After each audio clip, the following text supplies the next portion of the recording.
Bagaimana metode hermeneutika Wilhelm Dilthey bermanfaat untuk sosiologi interpretatif terhadap teks-teks sastra seiring perkembangan sejarah suatu negara. Wilhelm Dilthey lebih dikenal sebagai filsuf dan sejarawan dibandingkan sosiolog. Tapi banyak dari pemikirannya yang menjadi fondasi cabang ilmu sosiologi. Salah satu pemikirannya yang paling terkenal adalah metode hermeneutika yang digunakan untuk menganalisis teks atau karya manusia secara umum.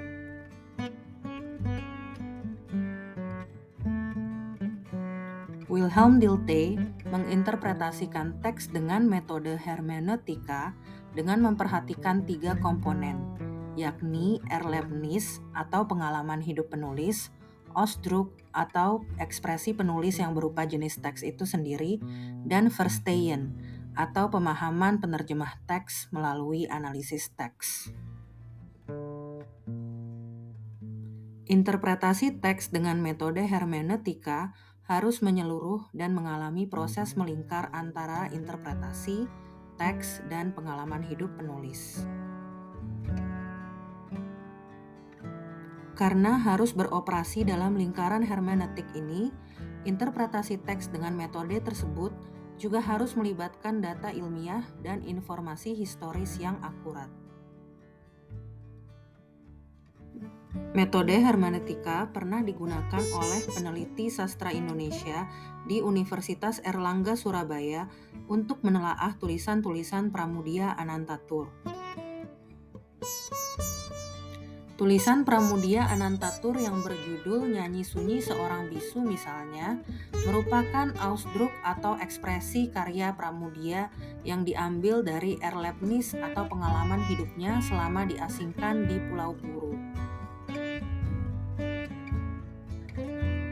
Interpretasi alias Verstehen dari tulisan tersebut harus melibatkan keseluruhan pengalaman pribadi Pramudia yang terikat dengan sejarah pemberantasan PKI di era 1965. Pramudia yang merupakan sastrawan vokal bahkan pada pemerintahan Soekarno dinilai menjadi ancaman karena kedekatannya dengan para penulis komunis di Tiongkok.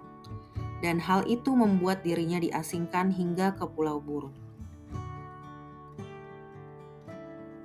Interpretasi terhadap karya-karya penulis sastra Indonesia, termasuk Pramudia Anantatur, bisa semakin dimaknai secara dalam dengan metode hermeneutika, bila dilengkapi dengan fakta-fakta ilmiah dan bukti-bukti sejarah yang mungkin saja terkuak di masa depan.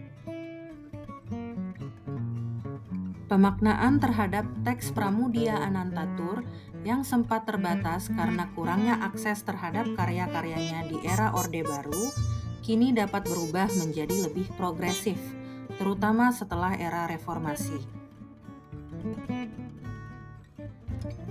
Hal ini karena Pramudia lebih dapat menceritakan dengan bebas pengalaman pribadinya di Pulau Buru, termasuk dialog-dialognya dengan para pemimpin di era baru, seperti Gus Dur. Rencana penulisan sejarah ulang oleh Kementerian Kebudayaan saat ini menyiratkan tanda tanya mengenai interpretasi generasi selanjutnya tentang pengalaman hidup Pramudia saat diasingkan dan menjadi tahanan di Pulau Buru. Di masa depan, akankah interpretasi teks-teks sastra yang bertentangan dengan sudut pandang pemerintah terbungkam lagi seperti di masa silam? Atau sejarah akan menemukan jalannya lagi mengungkap fakta-fakta ilmiah dari pengalaman hidup nyata para penulis? Bagaimana pendapatmu?